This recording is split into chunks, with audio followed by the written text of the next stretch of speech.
आधी दिघामध्ये जे दिघावासियांनी आंदोलन सुरू केलंय त्याविषयीचा हा अपडेट आहे, कारण दिघावासीय आक्रमक झाले आहेत आणि पालकमंत्री एकनाथ शिंदेंच्या घराबाहेर असे आता आंदोलन करत आहेत। राष्ट्रवादीचे आमदार विद्या चव्हाणही या आंदोलनकर्त्यांसोबत आहेत। दरम्यान राष्ट्रवादीचे कार्यकर्ते आणि शिवसेनेच्या कार्यकर्त्यांमध्ये घोषणाबाजी सुरू आहे। दिघावासी आणि राष्ट्रवादीच्या कार्यकर्त्यांनी पालकमंत्र्यांच्या विरोधात घोषणाबाजी केली।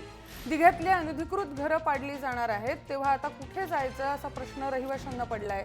तर पालकमंत्री जोपर्यंत घरांचा प्रश्न सोडवत नाहीत तोपर्यंत पालकमंत्र्यांच्याच घरी राहणार असा इशारा आंदोलनकर्त्यांनी दिलाय।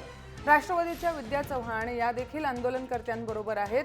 बस भरून आंदोलनकर्ते शिंदेंच्या घरी आले आहेत आणि तिथे आंदोलन करतायत। दरम्यान मुख्यमंत्र्यांच्या आश्वासनानंतर देखील दिघावासियांनी पालकमंत्र्यांच्या घरासमोरून न उठण्याचा निर्णय घेतलाय।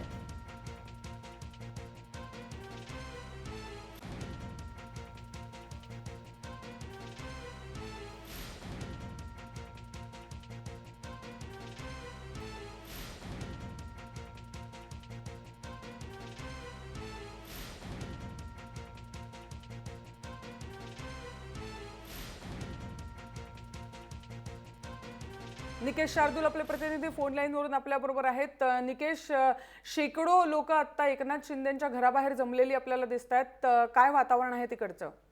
नक्कीच इथे जर आपण वातावरण बघितलं की दिघावासी जे बेघर होणार आहेत ते सर्व एकनाथ शिंदे यांच्या घरासमोर बसून ठिय्या आंदोलन करत आहेत।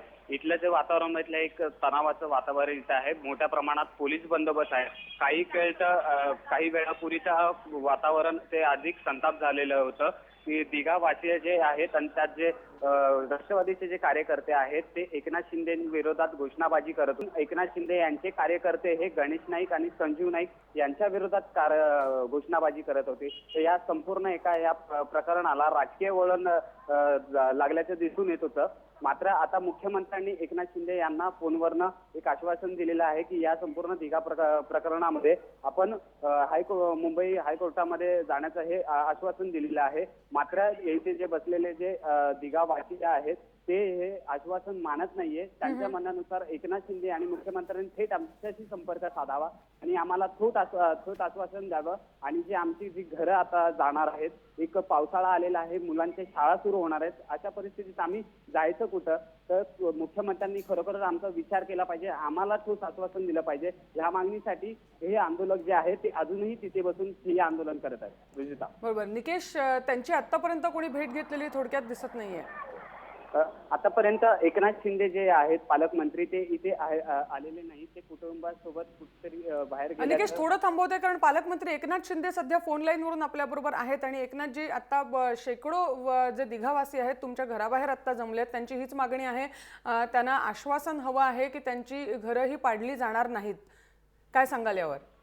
मुख्यमंत्र्यांशी मी आता स्वतः बोललोय आणि मुख्यमंत्री म्हणाले की आपण हायकोर्टचा जो आदेश आहे त्याच्या विरुद्ध सुप्रीम कोर्टामधून स्थगिती घेऊया आणि अधिसूचना काढूया आणि पूर्णपणे यांना आपण कुठे बेघर होणार नाहीत याची व्यवस्था सरकारच्या माध्यमातून करूया असं मुख्यमंत्र्यांनी मला स्वतः सांगितलंय आणि हे मी त्यांना सांगितलं देखील।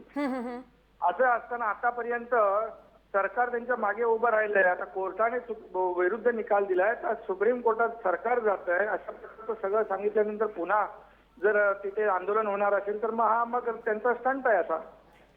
तुम्हाला यात स्टंट असल्याचं वाटतंय? कोणाची फूस आहे त्यांना? विद्या चव्हाण आमदार विद्याताईंशी स्वतः बोललो। मुख्यमंत्र्यांना मी सांगितलं की आपण या बाबतीमध्ये गांभीर्याने आपण यांच्या मागे उभं राहिलं पाहिजे। मुख्यमंत्री स्वतः यांच्या मागे आहेत। सुप्रीम कोर्टामध्ये सोमवारी आम्ही जातोय।